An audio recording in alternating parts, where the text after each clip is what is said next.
Hello বন্ধুরা, তোমরা দেখতেই পাচ্ছ কত জোরে বৃষ্টি হচ্ছে। দেখো চারিদিকটা পুরো সাদা হয়ে গেছে। তো আমার বাড়ি হচ্ছে পশ্চিম মেদিনীপুর জেলার মাদপুর মাগুরিয়াতে। যারা যারা জানো তারা খুবই ভালো, আর যারা জানো না তারা জেনে নাও। আমি এখন আমার বাড়ির সামনে দাঁড়িয়ে আজকের প্রাকৃতিক যে দুর্যোগ সেটা তুলে ধরার চেষ্টা করছি তোমাদের সামনে।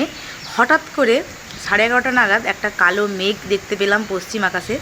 তারপর দেখি প্রচণ্ড বৃষ্টি, এই বছরের সেরা বৃষ্টি। কালবৈশাখীতে আমি সাধারণত দেখেছি 2-2:30 বা বিকেলের দিকে বৃষ্টি হয়, ঝড় ওঠে, কিন্তু আজকে হঠাৎ করে দেখলাম 11টা 11:30টার দিকে কালো মেঘ, তার সঙ্গে এত পরিমাণে বৃষ্টি হচ্ছে। দেখো আমার বাড়ির সামনেটা কিছু দেখাই যাচ্ছে না, চারিদিক পুরো সাদা হয়ে গেছে, আর সঙ্গে ঝড়ও হচ্ছে, মাঝে মাঝে ছোট ছোট শিলও পড়ছিল।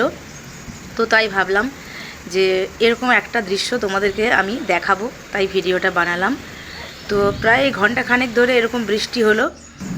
তারপর আস্তে আস্তে আকাশটা দেখলাম ফাঁকা হয়ে গেল। এই দেখো আমার বাড়ির সামনেই, আমি আগের ভিডিওতেও দেখিয়েছিলাম যে ধান ক্ষেত আছে, এত পরিমাণে বৃষ্টি হচ্ছে কিছুই দেখা যাচ্ছে না। এই দেখো পুরোটাই চারিদিক শুধু সাদা সাদা, কিছুই দেখতে পাচ্ছিলাম না, তাই ভিডিওটা বানিয়েছিলাম।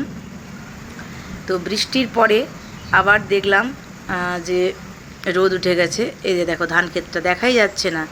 তো আমি বৃষ্টির পরেও ভিডিওটা করলাম যে বৃষ্টির পরের কীরকম দেখাচ্ছে প্রাকৃতিক সৌন্দর্যটা। দেখো আমার গ্রামের, এ দেখো এখন সবুজ গাছপালাগুলো দেখা যাচ্ছে, সোনালি ধানের ক্ষেত সবই মোটামুটি দেখা যাচ্ছে। কিছুক্ষণ আগে যখন প্রচণ্ড জোরে বৃষ্টি হচ্ছিল কিছুই দেখা যাচ্ছিল না।